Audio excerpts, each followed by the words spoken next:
Hello, and welcome to the So You Want to Be a Marine Biologist podcast, where we learn about the ocean, share sea stories, and explore ocean careers. I'm your host, Kara Muzia. Let's dive into today's episode. Hey, I hope you found lots of value in the So You Want to Be a Marine Biologist podcast and all of the resources over at marinebio.life. If you have, I'd like to invite you to support the show by becoming a patron over at patreon.com/marinebiolife. For less than a cup of coffee, you can help support the podcast. Of course, when you join the pod, there are a few fun bonuses thrown in, including ocean templates, early access, and live calls with me. So be sure to check out the different patron levels. Head on over to patreon.com/marinebiolife for more information. patreon.com/marinebiolife. Hello, mermaids, pirates, ocean lovers, and land lubbers. Welcome to today's episode. I hope everyone is staying safe and sane during these unprecedented times. The COVID-19 pandemic is happening, and a large portion of the world is being advised to practice social distancing. What better way to do that than to imagine yourself swimming in the deep blue sea? It's probably the most tranquil and serene place to be on the planet, in my opinion anyway. Because we are all being good citizens of the world and keeping our distance from in real life get-togethers, I have been working on keeping you guys up to date with all the amazing resources that have been coming out. Head on over to marinebio.life/resources to learn more. I'm getting new content almost daily and trying to make it available to you guys as quickly as possible. And there has been some seriously astounding things coming out of this lockdown. So many virtual ocean opportunities are available, including story time, live webcams, and lessons. Head over to marinebio.life and check it all out.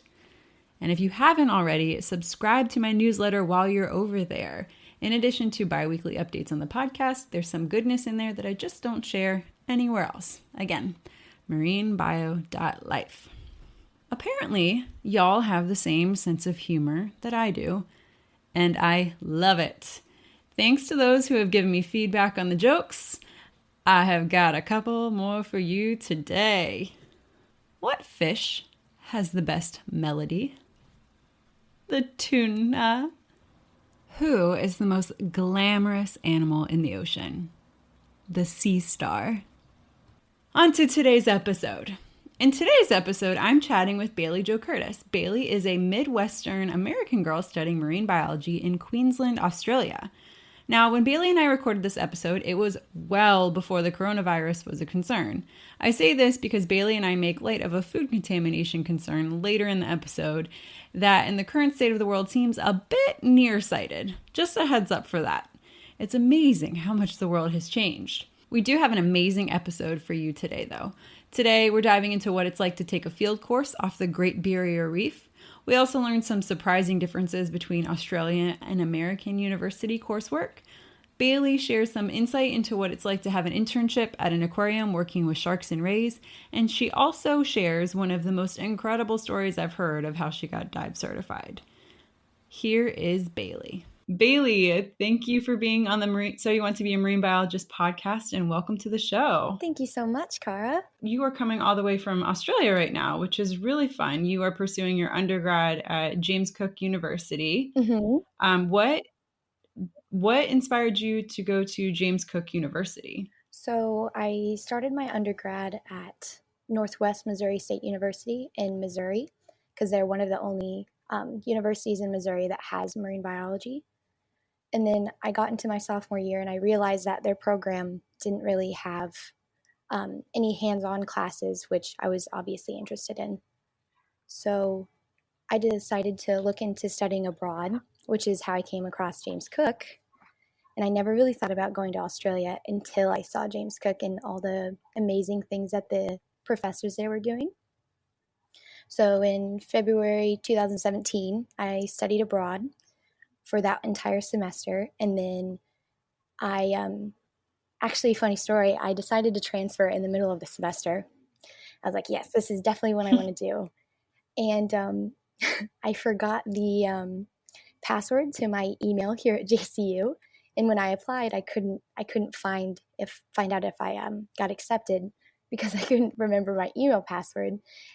And when I got all the way back home, I finally like got a hold of the IT people, and they gave me my password, and I'd been accepted, but I was already at home. So I I stayed at home for another semester and then came back February of 2018. And I've been here ever since. What was it like to transfer mid-semester? I feel like transferring is something that a lot of people would struggle with, and your credits don't always transfer, your classes don't always transfer. Like, how did that work out for you? Oh, it was definitely interesting. A lot of my classes, since American, like the United States school system does things differently, since we have 4-year degrees and not 3-year. Mhm. So Australia doesn't have, what are they called? Like the small classes, like in history, art, and stuff like that. Since I study science, I had to do those in the States. But here they didn't transfer as anything, not even electives, because you're not supposed to do classes outside of your degree. Oh, that's interesting. So in the States, we have well-rounded general education Yeah, credits, which is what you exactly. just described. But when you are going to university in Australia, you pick your major and you pursue only that, which kind of makes sense. Yeah, it's definitely hardcore in that aspect. So if you study history, you only take history courses. You do have Mhm. a few elective courses, but they have to be around what you're studying. So like my elective courses have to do with conservation instead of like doing something in art history or something different like that. That makes sense. So it feeds into what you're already studying. Exactly. Interesting. I found you on Instagram, which is really fun. Instagram is just this marvelous thing. And I also saw on Instagram that you just got back from the Orpheus Island research station. Yeah. Could you tell us a little bit about your time at the research station? Oh yeah. So I'm in a course right now called Coral Reef Ecology, and so we had to go to Orpheus as a field trip to look survey the some study sites there and decide what the percentage coral coverage was. And I'm actually writing a paper on it right now. It's one of my finals, and so we had to look at all of the different morphologies and types of coral that were around Orpheus Island, and it was amazing to see the diversity whenever you look at the impact that global warming has on the coral reefs. But Mm. Orpheus hasn't really been affected as much as um, places more southern on the Great Barrier Reef. So it was amazing to see that diversity. So Orpheus Island's more on the northern end of the Great Barrier Reef. Is it more remote than most places as well? Is that one of the reasons why it's a little less affected? Yeah, so places more north aren't as affected as much, which is really interesting. So Orpheus Island, I'm in Townsville, which is it's northern Queensland, and it doesn't get as affected. And also Orpheus is inside of the Great Barrier Reef, so it's a reef off of the Great Barrier Reef, because Great Barrier Mhm. Reef is obviously just reef systems making up a bigger reef system. Right. Smaller reef systems comprising of the whole Great Barrier Reef, hence the name. Exactly. Yeah, Orpheus is just like a little stem off of the Great Barrier Reef. It's more inland than the Great Barrier Reef. Okay. But the diversity there was amazing. I had never seen anything like it. What were some of the things that you saw? A lot of aggregations of acropora, like Okay. branching acropora, and we saw massive parietes, and pretty much that's about all I saw. But it's just interesting to see all of the different morphologies between the coral families. Did you see a lot of bleaching? Definitely, one of the study sites, I think I had only found 15% coral coverage compared to the 85% bleached or dead substrate that was there, which was Mm. really, really sad to see. And it was only probably 3 kilometers from one of the study sites that was the most diversity I've ever seen. So it's crazy Hmm. just the difference between those two. Yeah, that is really interesting. And you said it was only 3 kilometers away? Yeah, it was just off another island just north of Orpheus called Polaris. So a little microcosm maybe happening. Yeah, exactly. So can the public access Orpheus Island, or do you need to be enrolled in university or kind of part of a research team?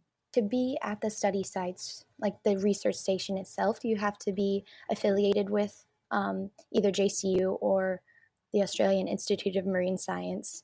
But there is a portion of Orpheus that has a like a massive, I guess you'd call it a hotel that you can stay at, but it's very expensive because you have to get an hour ferry out to Orpheus, and basically the only way to get around the island, because there's not really any road systems, is by helicopter and or hiking. How big is the island? It's not very big. I don't know the exact land area, but it would only take about an hour to hike to the other side. So Oh, it's okay. not a So big not big at island. all. No, not at all. Interesting. So you were out there part of this class. Now, was your class kind of, you said you were working on information for a paper, but Mm-hmm. does all of your research and data that you're collecting kind of go into a bigger data set that a researcher's working on? It sounds like really valuable information that you're gleaning. You said you saw beautiful reef Mm-hmm. systems, and then 3 kilometers away, there was, 15% live systems and the rest was bleached or dead. I don't know if they would trust student data as much, since this is one of the first coral classes that I've ever taken. And obviously, I can't identify corals as well as a lecturer or a person who's been doing it their entire lives. But while we were out Mhm. there, there were a few researchers that were doing their own research while snorkeling with us. They got to survey the area as well. And their information goes to the Australian Institute of Marine Science to go towards their coral observation studies.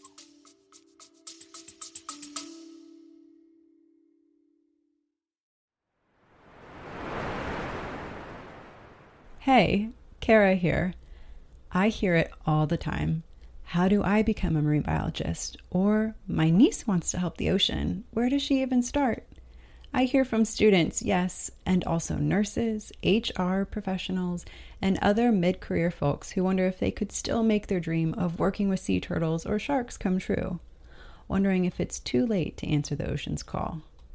Here's what I've learned after 20 years in the field and hundreds of interviews. There's no straight line, no magic degree, and no gatekeeper. You create the path forward. If this sounds overwhelming and vague, I've created 2 tools to help you stop wondering what if and start moving forward with clarity and purpose. The first is my free guide, Be a Marine Biologist Without the Degree. Over 1,000 people have already downloaded this guide and taken their first step towards ocean impact. Inside, you'll find 7 concrete, doable actions to help you get started, whether you're just exploring or ready to make a change. Then there's the Ocean Blueprint. This is a 30-day self-paced course that helps you build your unique path into ocean science and conservation without quitting your job or going back to school. Inside the Ocean Blueprint, you'll get daily prompts to explore your interests, skills, and next steps, a structure that turns overwhelm into real momentum, and a bonus section to root your work into ocean connection. You don't have to wait for a degree, a perfect plan, or permission. Whether you're wading in or ready to take the deep dive, these tools are here to help you move from dreaming to doing. The ocean called. Are you ready to answer? Links in the show notes and on my website, karagracemuzia.com. I can't wait to see the waves you'll make.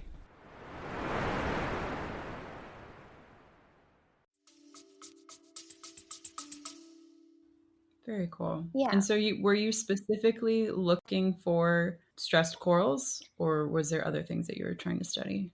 We were trying to see the percent coverage, but also the abundance of different fauna on the corals. So around the acropora, we saw a lot of small reef fishes. What else did we see? There's just a lot of algae, and it's kind of hard to explain what we were looking at.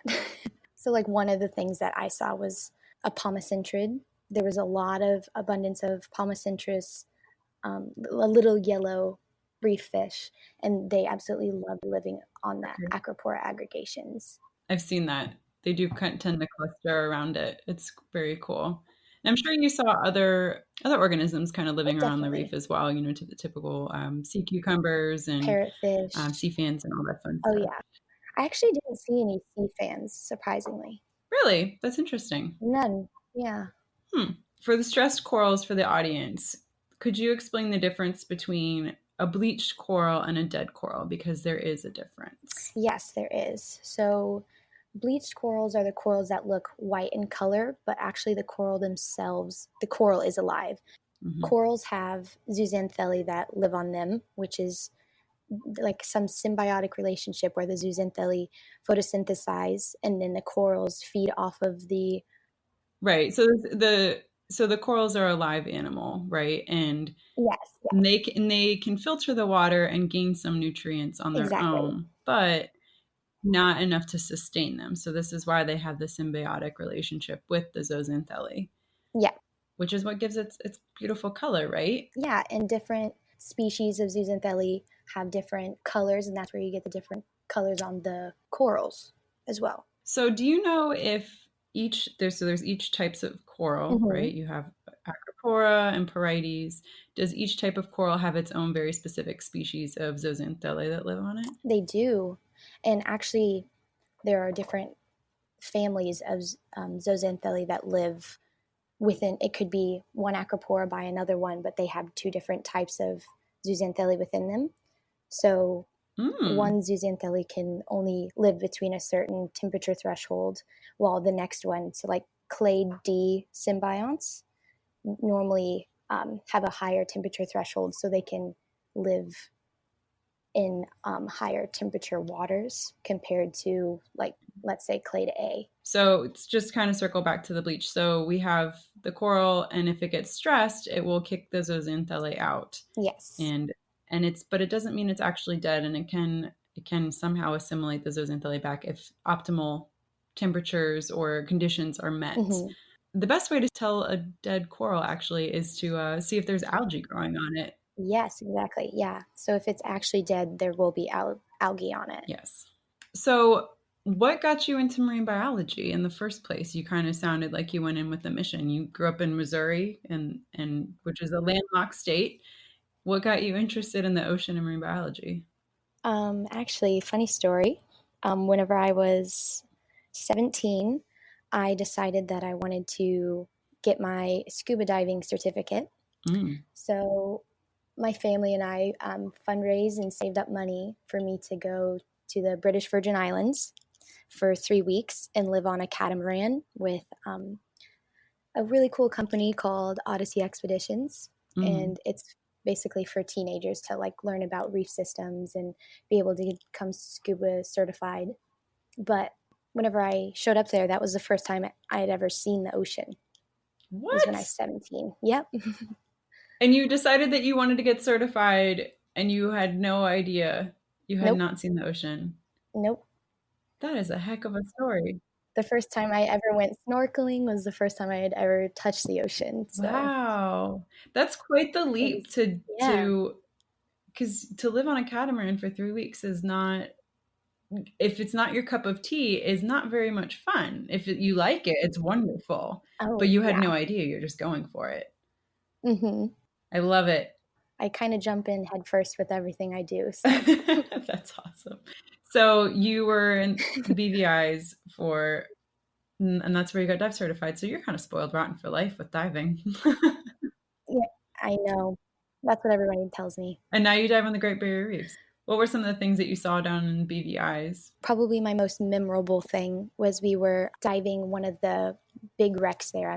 I don't remember what the name was, but there was a cowtail ray that was probably 3 meters wide Wow. in diameter. It was great. It was so massive, and it was just chilling at the bottom. It was the coolest thing I've ever seen, and that's where my love for elasmobranchs started. I love sharks and rays. It's so cool. How are sharks and rays going to be incorporated into your degree or into your studies? I'm hoping that I can get a job in conservation of sharks and rays after my undergraduate, but seeing as everything's pretty, you have to have a postgraduate degree to get a nice job in marine biology. Seems like I'll probably have to go back to school, but I did an internship at the Henry Dorley Zoo and Aquarium in Omaha, Nebraska. And I was their elasmobranch intern, and I just decided that that's definitely what I want to do the rest of my life, is to work with sharks and rays because they're so smart. Smart and charismatic. Yeah, exactly. They all have their own little personalities.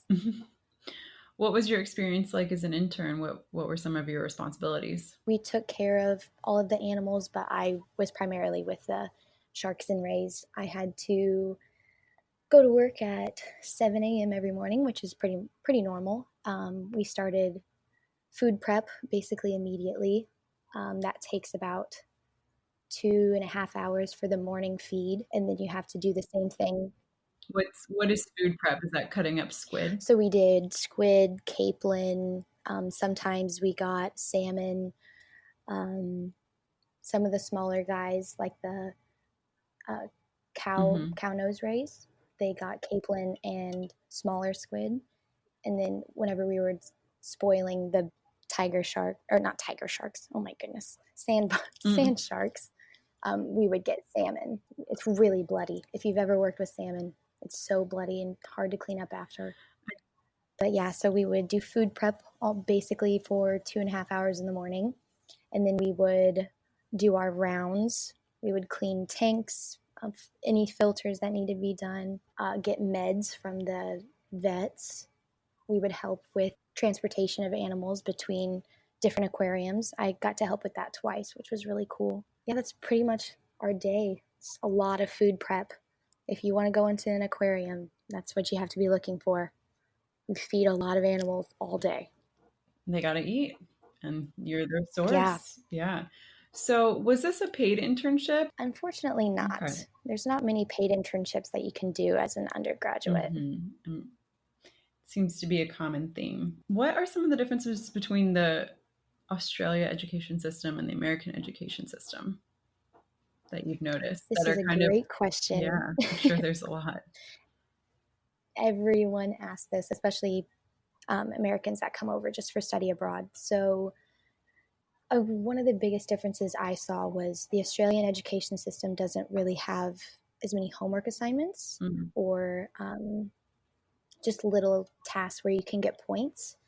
So, one of my classes, for example, I've had 3 sets of just small homework assignments that are only 15% of my grade.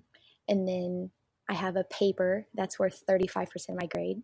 And then my final is worth 50%. Wow. So, yeah, you have to know your stuff, all the ins and outs of it to be able to do well in each course, which is probably good since it's 3 years. It's a very short time to understand everything, but I feel like I understand the stuff that's going on in these classes better than I was at Northwest in Missouri. Sounds like you made the right choice then. I'm obsessed with it, that's for sure. Why James Cook? One of my professors, he's actually his one of his parents is Canadian, one of them is Australian. He was my, I guess you could say, mentor at Northwest. Mm-hmm. And I was actually looking to go to James Cook in Cairns, which is just 4 hours north of here, but they don't have a very good marine biology program. They do basically zoology and ecology there, but since I was just studying abroad at the beginning, I thought 6 months there wouldn't be too bad because it's closer to the Great Barrier Reef. Mm-hmm. And then I talked to my mentor about it, and he was like, no, I definitely think that you should go to James Cook. Almost all the professors there have their own publications. They know what they're talking about whenever they're explaining things to their students. So I was like, well, I think I'll go with that one. And you've loved it since. Oh, yes, definitely. Awesome. So you have also started the Women in Ocean Science Townsville Instagram page. Could you kind of explain the premise behind Women in Ocean Science and then the goals of your page? Yeah, so I actually heard about Women in Ocean Science because of one of my good friends that also went to James Cook, but she graduated 2 years ago now. And she is the editor for their page. And she told me that I should sign up to be a lead ambassador because, like, I love talking. I love talking to people. And she's like, I feel like you would do really well as that. So I kind of jumped in headfirst again. And I was like, yeah, definitely. I'm going to be a lead ambassador. I'm going to start my own club here at JCU to try to get all of the marine biology students together not even just females, just anyone that wants to be part of the club, even though it is women in ocean science. Men also have really good ideas and can help us, Can't discount those man ideas. Exactly. So like my line that I like using when trying to explain what I want to do with women in ocean science here is like creating a community of like-minded ocean loving women in Townsville. So the people I that, love it. yeah, I enjoy being able to talk about stuff that I love and seeing everybody else geek out with me. So it's like, yeah, did you see that acropora? Did you see this palmacentrid? It's really fun to get to nerd out a little bit with your friends and they actually know what you're talking about. Yeah. So what do you guys do as a club? Do you go diving? Do you watch documentaries? So Are you just far, talking about news? yeah, so far we're trying to get our membership up in our club right now. We have a few people that have decided to try to help out, like our dive club and just random people in the community that want to be a part of it. We so far have done a beach cleanup, which was on the International Beach Cleanup Day on September 21st. And we actually Excellent. collected over 10 kilos of trash, random trash, plastic, everything. And we used that data and sent it off to an organization that collates all the data around the world to try to see what the most common type of plastic pollution there is. So they use it for larger data sets. Yeah. Do you know did you get the results? Do you know what the most common plastic pollution item is? From what we picked up at our Cape Paloranda in Townsville, it was cigarette butts, which is pretty normal. That happens everywhere basically. And small little microplastics. So like from water bottle lids, those were really common. Or we actually found a lot of zip ties on the beach, which was really interesting. I didn't know why they were there, but we found about 30 of them. But yeah. Interesting. I wonder if that's like part of a fishing Yeah, gear it could be. that broke off or something. Very interesting. So you kind of segued nicely into Plastic Free July. I saw that you celebrated Plastic Free Yes. July. Would you explain the premise behind it? We'll start there. What's the premise behind Plastic Free So it's July? just trying to reduce your plastic pollution a little bit. Me and my housemates do it pretty much all the time, but only really talked about it during Plastic Free July because that's when all the media comes out about it. So you want to decrease your plastic pollution as much as you can. Like, don't buy water bottles every single day when you could buy it once. You're saving money for yourself. You're saving the environment. Just easy switches that you could do that have a major impact on the plastic pollution in the area. We kind of did it to make ourselves feel better about what we were putting into our trash. So like during Plastic Free July, we had barely any trash that couldn't be recycled or like tin cans and stuff. So we've made so many major switches in our house just from going from plastic bags to using reusable bags. We only use soap bars or like shampoo and conditioner bars. We have no Ziploc bags in our house. We use the jars. Like when you buy salsa, you can easily reuse that jar rather than using a Ziploc bag. Instead of using Kleenex boxes for tissues, we cut up old shirts and use those as tissues, and then you just throw them in the washer and then they're clean again. You can put them back in that cardboard box that you got whenever you got your Kleenexes in the first place. So it's really easy to reuse. Whenever you're trying to get in coffee, you can take a mason jar to anywhere on our campus, and it's only $3 no matter what the size of the jar is, which is a hack for anyone else out there that can do that. I use a massive mason jar and it's only $3 for like an extra large coffee, so that's always fun. I have like a 60-ounce mason jar. That would be really entertaining. They haven't said anything to me, and mine's like a bowl. So awesome. Those are really good, easy switches. What was the hardest thing to kind of like switch out for you or like avoid? I think it's buying meat, because Mm-hmm. me and my one of my roommates, we try to be as vegetarian as possible, but our other two roommates aren't really vegetarian. But it's hard in Townsville for some reason to go to a butcher with your own container and be like, can we fill it with this? They will just flat out say no. Like, we can't do it just for hygiene and stuff like that. It's like, well, if we are asking you, we're like putting ourselves at risk with this hygiene thing. So like, I don't understand why they don't do it, but it's definitely easier to be plastic free if you're vegetarian than it is if you need to go to a butcher in Townsville. What inspired you to become zero waste or plastic free? I think it was probably inspiration. I would honestly say my roommate, Savvy, she's like my best friend as well, but she's very, very passionate about plastic free, and her whole family is as well. So I think that's where mine stem from. She, once you see it in a different light, you go into a grocery store and you can just see all this plastic just from bags, and it like gives you this weird eerie feeling. You're like, why is that orange in plastic? Why is a banana wrapped in plastic when it has its own natural covering on it? And it's just like, once you see it from a broader perspective, there's hundreds of people coming into this grocery store a day. You all are buying things that have plastic on it. That's potentially thousands of pieces of plastic in one day that are going into the garbage, going into landfills. So if I change what I'm doing with my 100 things that I buy, that's 100 less pieces of plastic. So I think just seeing it from a broader perspective than just, oh, I'm going to buy this one water bottle. But if 100 people do that same thing in one day, that's 100 water bottles, you know? Yeah, absolutely. And you bring up a really good point about you can be the change that you wish to see, and it also helps to influence others. Like your roommate helped to influence you, and like I'm sure you're influencing other people. So thanks for doing that. I'm sure the oceans do too. And I know you have to see it when you're diving. There's Yeah. If you get in the ocean, you see plastic. There's just no avoiding it. You can see it tumbling like weeds at the bottom. Yes.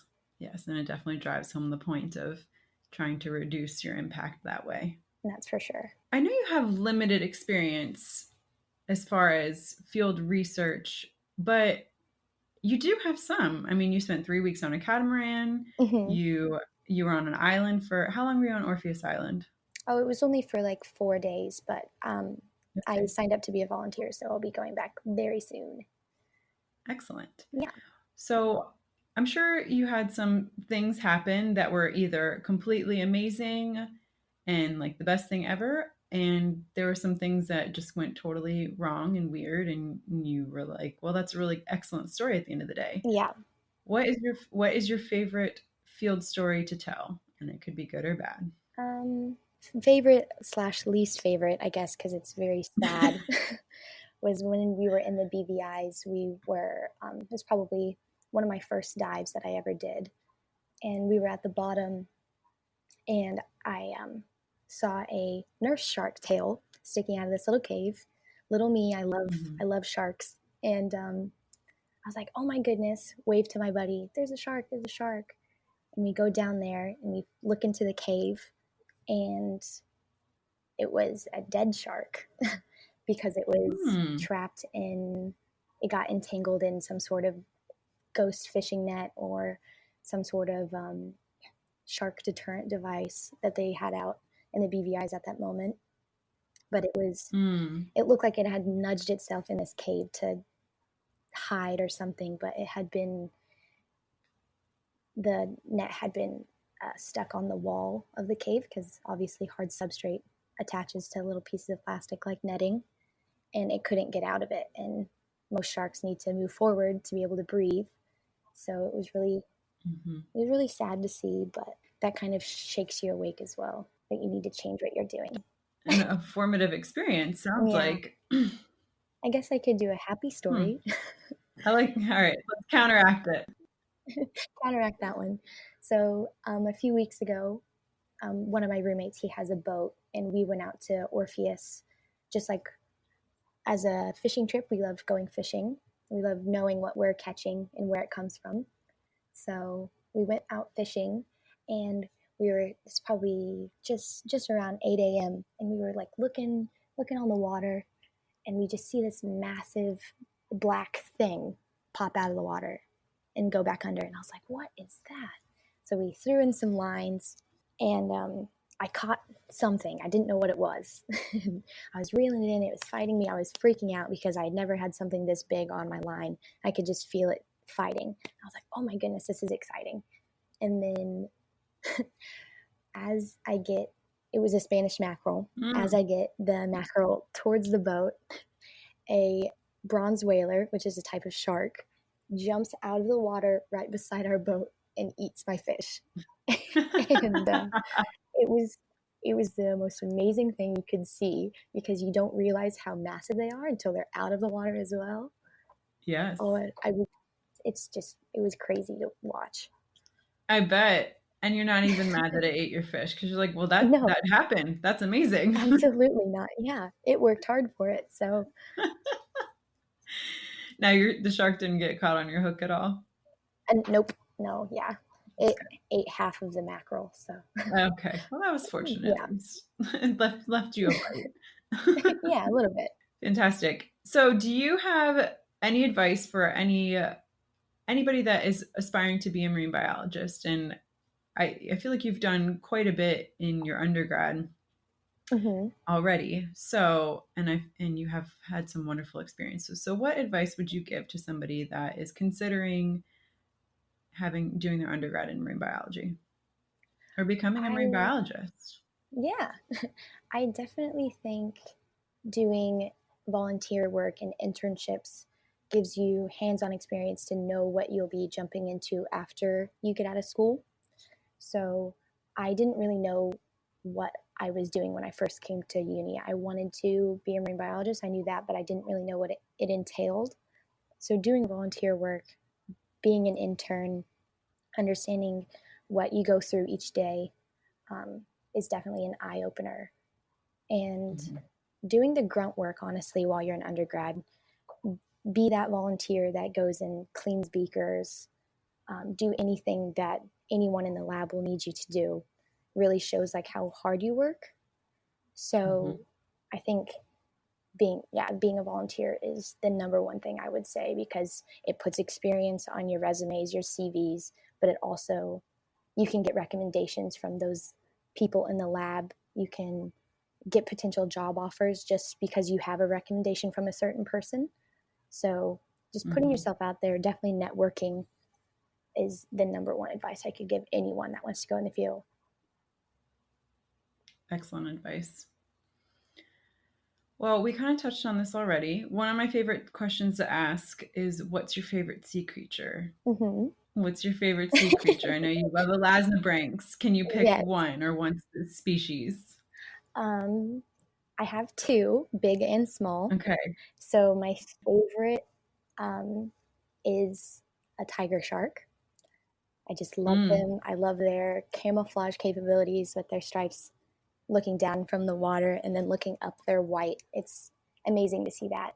But my favorite small elasmobranch would have to be a bamboo shark, because I had one that worked whenever I was working at the zoo. He had his own personality. He always came up every time I was up there. Even if he didn't want to eat, he always just sat in front of me and just like stared at me. And it was just so cute. I loved it. How fun. Fish really do have their own personalities. It's amazing. Oh, definitely. Very cool. So you swam with tiger sharks? No, I've actually never swam with them. Okay. The way you painted that picture. I was swimming with them. I've looked it up a lot. I've definitely looked it up a lot. I'm obsessed. So incredible. Well, I can't wait to see the day that you do swim with them. I'm sure that'll be exciting day. Everyone will see it. That is for sure. It'll be on all social media. That's awesome. If listeners want to, where can they find you and learn more about you or the Women in Ocean Science? Any social media. I always have my name as Bailey Jo Curtis. Excellent. Short middle name, you got to add it in. And then if anyone in the Townsville area wants to be in Women in Ocean Science in Townsville, you just look that up on Instagram, and we're tagged in a few of the Women in Ocean Science International page as well. Perfect. And I'll put a link in the show notes to all of that as well. Yeah, easy. Well, thank you so much for being on, Bailey. This was really fun. No, thank you so much. Hey, do you want to help the oceans? Have you considered a career in marine biology, but maybe just aren't sure where to start? Head on over to my website, marinebio.life, and subscribe to my newsletter. When you subscribe, you'll receive a free PDF download where you'll learn the 7 steps to becoming a marine biologist without the degree. Thank you for listening to today's show. I'd love to hear any insight you've gleaned. Leave a comment in the show notes or send me an email over at marinebio.life. If you enjoyed this episode, leave a review and, of course, share with your friends. If you want more resources for ocean news, including conservation topics and careers, plus personal insight from me that I just don't share anywhere else, join me at marinebio.life and sign up for email updates. Keep after your dreams and making waves in your community. One person can make a difference. Thank you so much for listening, and I'll catch you next time on the So You Want to Be a Marine Biologist podcast.